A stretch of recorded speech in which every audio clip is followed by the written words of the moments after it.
Hello, everyone, and welcome to Youth Positively Speaking. My name is Paige Ewing, and I work at Prevention Resources as the multimedia specialist for Positive Youth. Prevention Resources is a nonprofit located in New Jersey that is dedicated to promoting health and wellness of individuals, families, and community through education, collaboration, advocacy, and treatment. As always, I have with me Erin Cohen, the project coordinator of Positive Youth, and my co-host. Thanks, Paige. Again, I'm Erin Cohen, and I'm the Positive Youth Project Coordinator. And the Positive Youth Initiative focuses on building countywide capacity to reduce substance misuse for youth ages 9 to 20 here in Hunterdon County. So today is International Overdose Awareness Day, and International Overdose Awareness Day is a global event held on the 31st of August each year, and it aims to raise awareness of overdose and reduce the stigma of a drug-related death. It also acknowledges the grief felt by families and friends, and remembering those who have passed or have had a permanent injury as a result of drug overdose.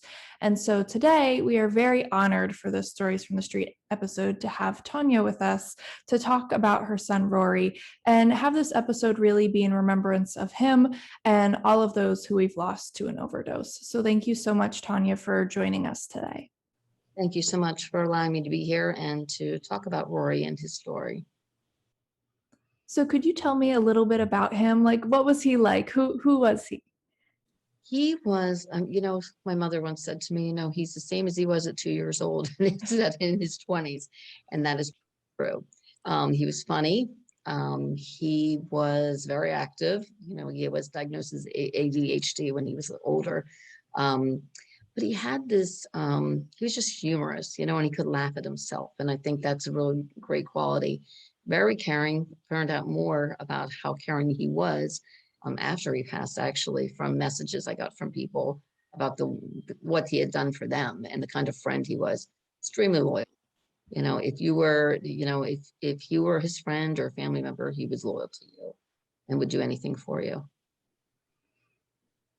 He sounds amazing. Yeah, and I also should say too that he was, he allowed me to share his story for the last 9 years and very openly. And, there would be people who would say to me, you shouldn't talk about that. And like, he was willing, he wanted me to talk about it because he recognized that he wasn't the only one that had these experiences, and he wanted to help others and change the system, which he knew was very difficult to navigate and difficult when you experience mental illness to get the help you need. And so can you talk about that a little bit? I know that you mentioned he had ADHD, but can you talk about, his mental illnesses and his substance use and kind of the struggles with that? He was always very active, definitely active. And the ADHD, really, if I go back and think about it, and, we can't, hindsight's 2020, right? So when we go back and we think about how he really started presenting as ADHD probably in 3rd and 4th grade, where he was really having difficulty in school. He was good at masking what was going on with him by his humor and, making fun of himself. He also struggled with bullying in school for his weight. As he got older, he had gained weight, and I didn't even know about it. I didn't know about the bullying until the 5th grade yearbook came out, and his nickname was Jelly Belly. And I had no idea that was going on. So that really did impact him. He was sensitive, but didn't seem like he was sensitive on the outside. But that all affected him. Probably I did have a teacher in 7th grade who said to me, she was also diagnosed as ADHD, and she said, you need to take him outside the school and get him tested. I see frustration where the school is seeing that he's not complying or he's, not performing to his abilities. Because I used to hear this all the time. One teacher said to me, he's the type of kid, he's so bright, he should be in space camp. And it's so frustrating to me that he's not performing to his ability. But he really struggled to do that, and he really didn't feel like he fit in. So the humor and his joking around and in school was a way to deal with that. In 9th grade, after I had him tested and they said, yes, he's absolutely ADHD. I took him the school suggested he went to the child psychologist. And when they did an evaluation, she also felt that he struggled with bipolar disorder, which I really knew nothing about. The other thing is that for both of these illnesses, there's often medication involved. And I do know that when I heard about ADHD, the first thing I thought is, I'm not putting on my medication because everybody's telling me, oh, they just want to put everyone on medication. But I later found out, through education, self-education really, is that, someone who is struggling with something like that often self-medicates if we don't treat it. And that's exactly what was going on with him, is he started self-medicating. Also with the bipolar disorder, which I really did not understand at all, and I know much more about it now. He suffered with, and it's kind of, sometimes he'd be manic, but other times, he would be depressed, and I didn't recognize what depression looked like. He hid it well, as he got older and he started using substances more frequently, and opiates became part of his story. The depression got worse. So it was really unmanageable for him. There were there's a lot of chaos in the family, a lot of chaos, which comes with substance use and also ADHD. Actually, when you have a child who's ADHD, you got diagnosed with ADHD, and there's that struggle to help him with school, and it's, him not being able to control his behavior sometimes. It's difficult, and it's difficult for the whole family.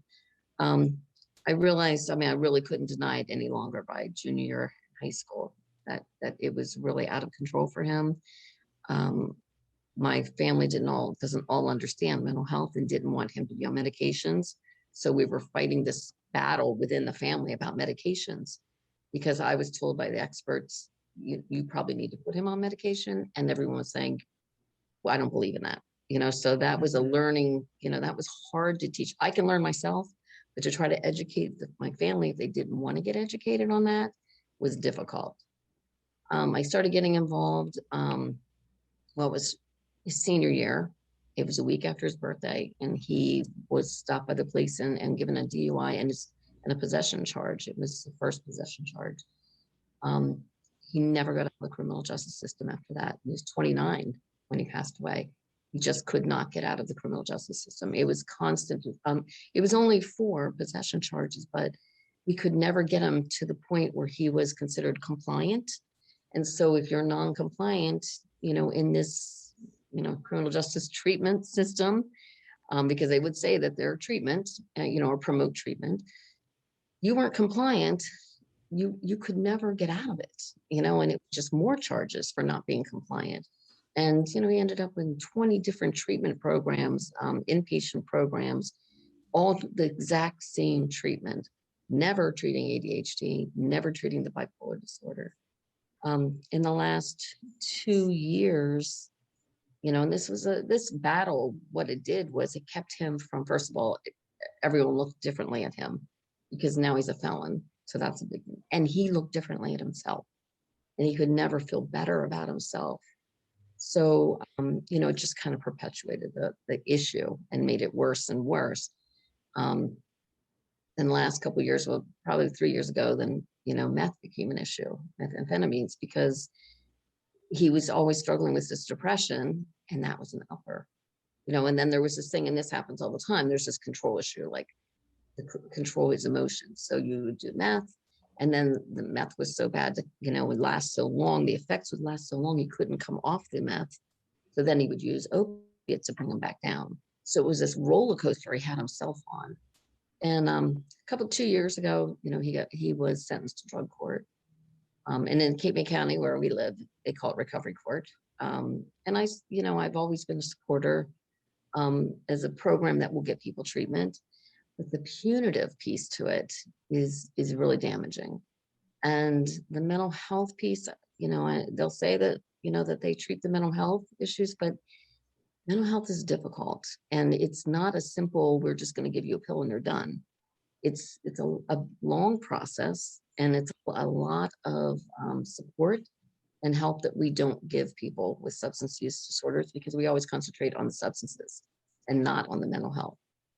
So because he was positive when he started drug court, they decided they were going to put him in the jail, or decided put him in jail, I should say. They just did it to wait to go to treatment. So I had contacts with drug court and I said, listen, while he's there, can we get him stabilized on the mental health side? Like, I know that, there were medications that helped him for the bipolar, was lithium. And also, the mental health, it's difficult to keep someone on their medications because once they feel well, they feel like they should be able to get off them. And this was another roller coaster he put himself on. So the psychiatrist evaluated him in jail. And, the difference between that psychiatrist and anyone that these programs that he would be in would have him evaluated was that they didn't concentrate on the substance. It was on how he was feeling, his behaviors. And they actually were treating the issue, the underlying issue, not the substance issue. That made a huge difference. And, they stabilized him. It took him 3 months to stabilize him on his medication. In those 3 months, the treatment programs he was supposed to go to, which is co-occurring, which means he treat both mental health and substance use, the co-occurring program would not take him until all his meds were perfect, which means that basically he got better mental health care in the jail than he got any treatment program. And when he did go to the treatment program, all they did was continue the meds that the psychiatrist in the jail put him on. No one treated, because there's more than just medications. There are a lot of other things. Understanding how those medications work, understanding how to recognize your own, symptoms of mental illness, because medications change, your body changes, things change. And, somebody who's well, that takes medications can tell the difference. And, then they can reach out and say, this is how I'm feeling, and change, they may change medications. But that didn't happen. So, he was in treatment for 6 months. And then he left in COVID, which made it even worse. And I remember they said to him, you're just going to go on to Zoom meetings and do your 12-step meetings in Zoom. And he said, what is Zoom? He had no idea. Like, we were all used to it. He never heard of the Zoom. So he came out very confused and came out very happy, ready to go. But, long after, shortly after he was out, reality hit, and he was a commercial fisherman and he wasn't allowed to fish because that's part of the program, that he cannot be on a boat. So that was his livelihood. And that was all he dreamed about since he was in kindergarten. I just looked at papers from kindergarten and it was all about fishing. And The Deadliest Catch was his favorite show. And his dream was to be on The Deadliest Catch. I don't know why to me, that's not a dream, it's a nightmare, but for him, it was this dream. All he cared about was fishing. And when he realized that he really was not going to be able to be on this boat the entire time he's on drug court, it just, everything fell apart for him. And he was only home maybe a month. And he had talked to his probation officer who said, no, you're not fishing. And he, went out and got in a car accident, and that was it, violation. He'd only been home 7 months, 8 months, or only been on drug court like 8 months, really. So we, that became, the battle of what's going to happen with drug court and the court dates and things like that. And they decided that, since he used, he needed to be, and once he used, it was hard to stop, because now he had all these things crashing down on him. So the punitive consequences were really weighing heavy on him. And so they had him turn himself in, which is the most traumatic experience.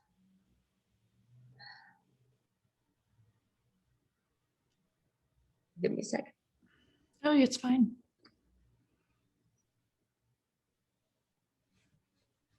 All right, sorry. Telling someone to turn themselves in, and it wasn't that they don't recognize it's traumatic. It's that people don't care that it's traumatic. And that's a consequence. The trauma of the criminal justice system, how it affected him, changed his life and put him in a place where he could never get out of. So he was supposed to go for a week at the most. And then they were going to put him in treatment for another month, which Okay. You know, we have no choice here. He went to, and when he got in the jail, they said, well, we're going to handle this, you know, the DUI, we're going to handle all of that while you're here and get you back on track. So I said, okay.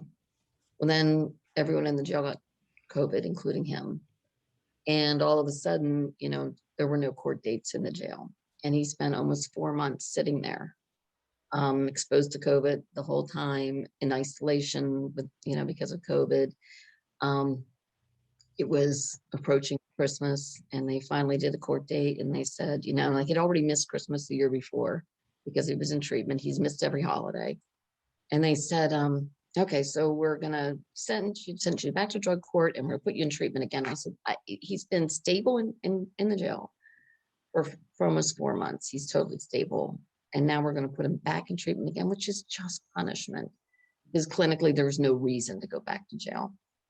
And they said, well, you know, we don't really care about that. And we're putting him back because that's what the original thing was 4 months ago, that he's going to treatment, and that's what we're going to do.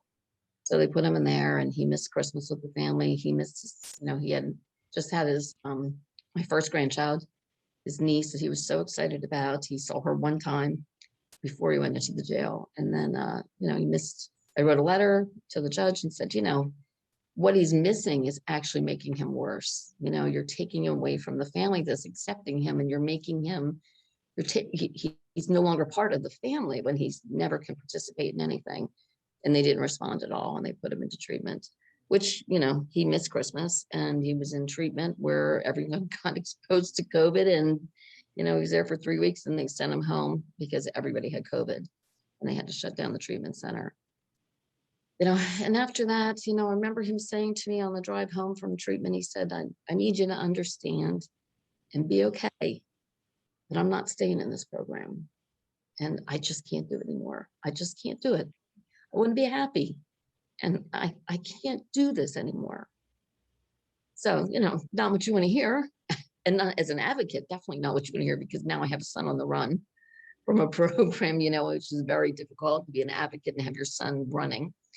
But he said, you know, I all I want to go and do is fish. The only time I feel good, and I'm going fishing. And I'm, you know, and what could I say? You know, and I have to say that, you know, the last couple months of his life, you know, he got on a really good boat. They were really supportive. The captain and the crew were just amazing. He was the happiest I've seen him in years, you know, and what could I say? You know, and in my back of my head, I kept thinking, eventually this is going to end. You know, I mean, we know that eventually, because he had said he's going to turn himself in after fishing season, which I knew that wasn't going to happen. They were going to have to bring him in because of trauma of turning yourself in. I know that wasn't going to happen, but, you know, it was always this worry about how is this trauma going to affect him after being so happy? Because now every single thing that he had wanted, he was getting, and it was all going to be taken away again. Only because of his substance use. And, you know, not because he harmed other people. It was his own, you know, his substance use to self-medicate. Can you tell So us why? I'm sorry to interrupt you, that's okay. but I'm just thinking that I don't understand why they wouldn't let him fish. So can you tell us why, when he was in the treatment and the programs, that they wouldn't let him fish? Well, you know, fishermen have a long history of substance use, and a lot of that has to do with the amount of time that they're on, you know, working. They'll go out on the boat and they could work 18, 24-hour days. And, you know, so it's an environment that it's easy to use substances because I you need to see. stay up. So that was a part of it. Okay. You know, my thing was, and I still believe this, is that, you know, when we have these industries that are lucrative, I mean, he made a lot of money on fishing boats, that we should be working with these industries to help them to allow people to be on the boats and do well. So in Cape May County, because of him talking about fishing all the time and me talking so much about the fishing industry, a friend of mine runs a recovery center, and she started putting together programs for the fishing industry. In Cape May County, every boat has Narcan. And we have this great story that is going to be written in NJ Spotlight about somebody on a boat overdosing, and all these boats, he didn't have enough Narcan on that boat, and all these boats came to the rescue and brought their Narcan and saved somebody on the boat, which is an amazing story. But we just started thinking about like, how do we work with the fishing industry? How do we not take people's livelihoods away? So that they can, because it's a good living, but it's there's a lot of pain involved. I mean, that's what we say. The work was brutal, but he loved the work. And that's every fisherman I know is the same way. So taking away the only thing that made him happy, because that's all that made him happy, was that fishing. And that was where he felt free. That was more trauma, and it's all he wanted to do. And when he was on the boat, especially this boat, it was a good boat. And when he's on the boat, he was his best. He worked hard. He did really well. He felt free. He said it was just, when he was on the water, he felt like everything was okay. He's not the only one who's told me this. Other fishermen tell me the same thing. But then when they get off the boat, it's hard, So he came home from his fishing trip July 8th. And actually he was home a couple of days before that and went to Philadelphia with some of the crew who took him to, here's the other thing, he could never leave the state because he was in criminal justice. He was 29 years old and couldn't go on a vacation. He had to stay in New Jersey. We have family in Ireland. He went when he was 5 years old. He went to Ireland. He never went again, he was like 10 years old maybe, but he never got to go again. He never got to go on his own. He never took trips with us because he couldn't leave the country because of his substance use and having a felony charge for possession.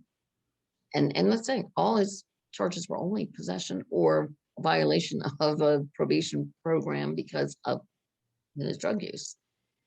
So his crew took him to Philadelphia and took him to Chinatown, which is such a simple little thing, right? But my last text messages with him were all about pictures of all the food. And he kept saying to me, Mom, I'm going to take you here to lunch. You have to have this food. And, he was teasing me about the things he ate and he didn't know what they were. And they told him later. And I'm like, I'm not eating that. but we joked around about it, but he was so happy. So I picked him up from Philadelphia July 8th and brought him home. He was going to be home for a couple of days, go back out on the boat. And in the morning, July 9th, he was fine. He was good. And we were going to get his paycheck. I had to go run some errands. I came home from running errands. I called him because he was excited. He was going to buy a motorcycle, the other thing, his passion, but I was not looking forward to it. I was trying everything because he's a thrill seeker, right? A thrill seeker on a motorcycle. Yeah. So I'm like, it's really scary. So I was going to try to talk him out of that, but I came home and I called him and he didn't answer. And I thought, this is not good because he was so excited to go. And I went downstairs in his room and I found him. I had reversed overdoses quite a few times on him, and I knew that I couldn't do anything for him. He was already gone. So, just a kind of bittersweet that he was so happy when he died. Mm-hmm. But like, I'm glad he was happy and he found that happiness. But also, first thing I said was, why now? But I, also, I knew eventually that happiness would have been taken away, and he knew it. Mm-hmm. So this is, I know, very fresh because it just happened this July last month. And so we thank you for telling us about him. And I just think that he's probably fishing right now, right? And it's really sad to me that the passion that he had for fishing was taken from him, because it really does make you wonder if he would have been able to do it, if things would be different, right? I believe it should be a motivator, not something to take away. That's how we motivate people. We find their passion and we make it work. And I think we just don't put the time and effort into making something like that work for somebody. And understanding that, part of the court system is that you have to make a good living. Well, if your living is fishing, we're taking away your living, which means we're taking away their, like, people saying he didn't have children, and he lived with me, so he didn't have to worry about the housing, but we're taking away people's ways of affording to live and take care of their families. And no one's really talking about that. That's, recovery isn't just about substance. The substance is recovery is about the whole picture, and that it's, how you're living your life, being able to afford to live, your housing situation, your family situation. I'm very, I educate families. I became a family coach through the Partnership to End Addiction. And so I know that, part of the healing process is healing the whole family. Mm-hmm. But when you're taking away all these things all the time, it's making it hard for the family to heal, Mm-hmm. honestly. And it is all about being punitive. It's not about, like the last 2 months, he was happy. That's what we should be talking about. Like, how do we keep him happy and keep him well? But that's not what happens too often. Mhm. And I think, when we kind of go back to the very beginning of this conversation, my sister also has ADHD, but she was put on medication very early. And I've heard so many stories now of people like your son who had some sort of mental illness, whether it was ADHD or something larger, and it just wasn't managed, and we don't manage it properly. And we get so focused in on one thing. Oh, it's the substances. And it's like, no, you have to look holistically at the human being, because it's not just about the drug. It's about how they grew up. It's about their mental illness. It's about the things that give them joy. And there's so many aspects to it. But I think that is a struggle with the system that it is. This is the problem, and we're going to fix this problem, not realizing that it's everything surrounding it that is the problem. I think too, a lot of, because I help a lot of people get into treatment or try to advocate for them. And most of the time, when I first started getting into supporting people and helping people and got educated myself on all of this and wanted to change things, I helped everybody getting into treatment. And now, I advocate for people, but I advocate for people that nobody ever gets into treatment and that are, continue to struggle and are difficult to manage. And I work with them because they'll talk to me, because I don't have these expectations of them, and I accept them where they are. And one of the things that my son's friends, and this has been an amazing part of it, we always call the silver lining. The silver lining are all the people I've met, all the families I've met, all the people in recovery that I didn't even know what recovery meant. When I first started this journey, they're all the silver lining. But also the silver lining was when my son passed away, the messages I got from friends was mind-boggling, because he was doing his own advocacy with his friends who had chaotic substance use, who never had anybody except for him. And he was advocating for them to have their parents reach out to me, because he said they needed to learn from me how to communicate and how to support somebody who's struggling. That was a remarkable, like, what a gift that was. That's a huge gift. I was just thinking that as you were describing it, that if there's a gift that Rory could give to you, that was it for everything you've done. It was amazing. And it continues, he and I talked about if something should happen. Of course, nobody thinks anything's ever going to happen to them. And I was big into harm reduction. So, I would know he'd use, but I talked to him about, if you're going to use, this is how it has to be. I always had Narcan in my house. We always talked about safety.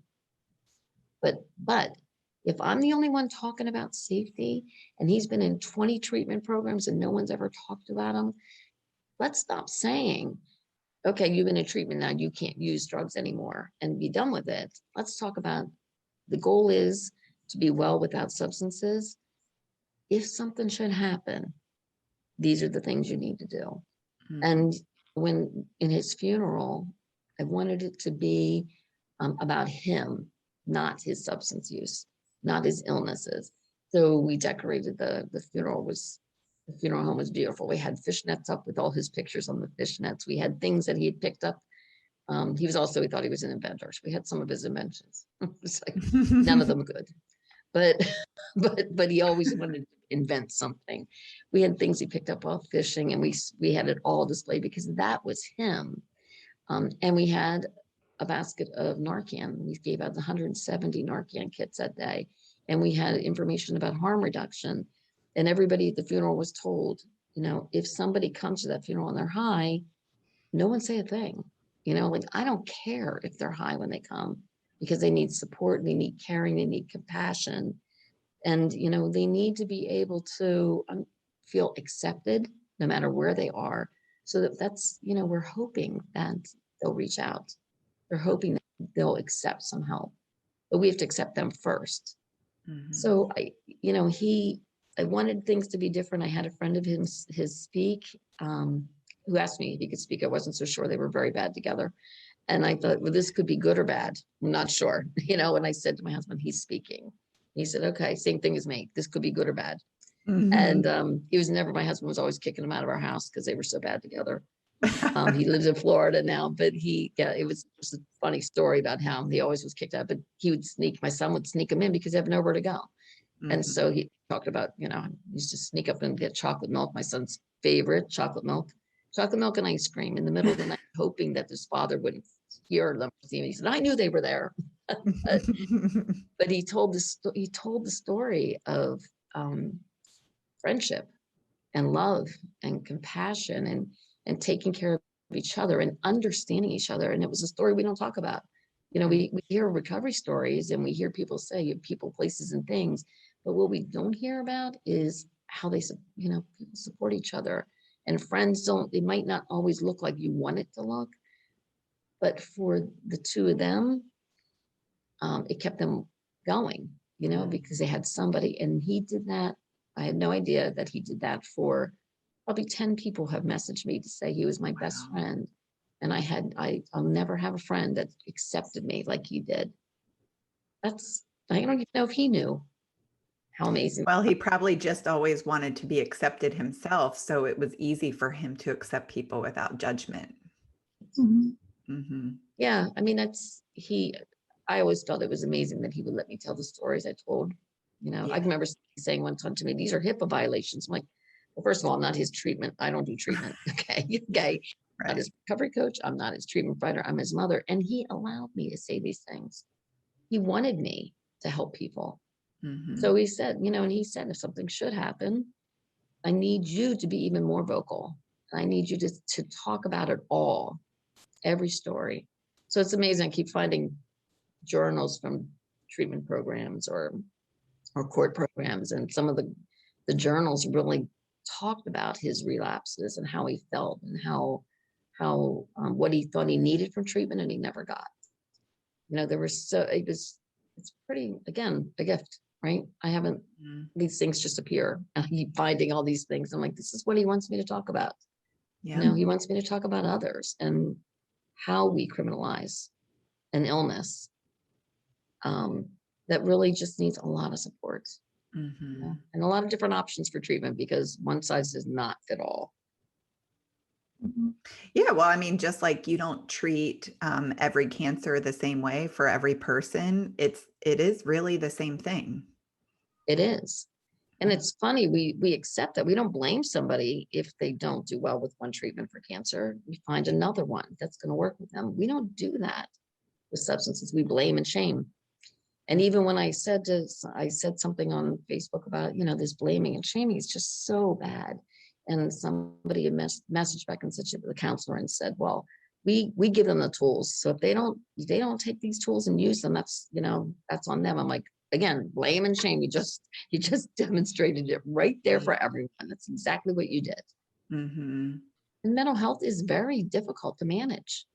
Very difficult. Someone that diagnosed my son was with bipolar disorder or even ADHD. Some medications work for that person that don't work for another. Mm-hmm. So, this trial and error is a long process. And when we keep putting them in jail or putting them in the same treatment over and over again, because what they've tried doesn't work, that's just wrong. And it just adds this trauma to somebody who's already experienced trauma. Mm-hmm. Yeah, it's almost kicking them while they're down. Absolutely. It's always your fault. And if you read the journals, my son wrote about a relapse, he was so angry with himself. And actually, he had a lapse a couple months ago, and he He was so upset about it. He was really upset. And I mean, he cried to me, which isn't a surprise, but he cried to his sister. He cried to a friend. That was not a normal thing. He was so tired, so tired. So it hurt him every time. And the losses, to be 29 years old and have lost over 30 friends. Wow. No one talks about that either, the grief. His friend said to me, a little piece of his heart died every single time, every person. He didn't say much about it. He would be upset and then he'd be just let it go. But he said he never let it go. It's a little piece of his heart. And he's not alone. No, Yeah. he's not alone. I think those are all things that we don't talk about. And so I thank you so much for coming on today and, really sharing his story and being a fierce mama advocate and letting us know those little pieces that don't get shared. We just see these big things that get put on bulletin boards of like, oh, it's a success story, or oh, how sad. But there's so much more that goes into it that nobody knows about unless we hear stories like yours. So thank you so much for coming on and telling us his story. Yeah, thank you so much. And I think if there's anything I learned, from him, is that acceptance is powerful. Acceptance doesn't mean that we have to say we're condoning what he's doing, what somebody's doing. You don't have to condone drug use. But when we accept somebody, it changes how they feel about themselves and it opens them up. The communication is key. And just love them, for who they are, because he never changed. He was always who he was. Like I said, thank you so much, Tonia, for joining us today and for telling us Rory's story, but also your story, because you're just as much a part of it. And for those who are listening, if you're struggling with a substance use disorder, please reach out to the Open Door Recovery Center of Hunterdon County. They are part of Prevention Resources, and there are advocates there who are willing and happy to work with you. And their phone number is 908-517-4664. And if you're a family member or a loved one or a friend and you know somebody with substance use disorder, please reach out to the Sharing the Hope Family Support Center. This center, they have family advocates who have lived experience, and they will help guide you and point you towards resources and support groups, and learn how to kind of navigate this new journey. And their phone number is 908-782-3909. Once again, Tonia, thank you so much for joining me. And thank you for allowing us to have this day of remembrance of International Overdose Awareness Day for Rory. And for our listeners, thank you so much for listening in. For more resources and information about International Overdose Awareness Day and Narcan trainings, please visit our website at njprevent.com/positive youth. And thank you for listening in. We'll see you next time for more Youth Positively Speaking.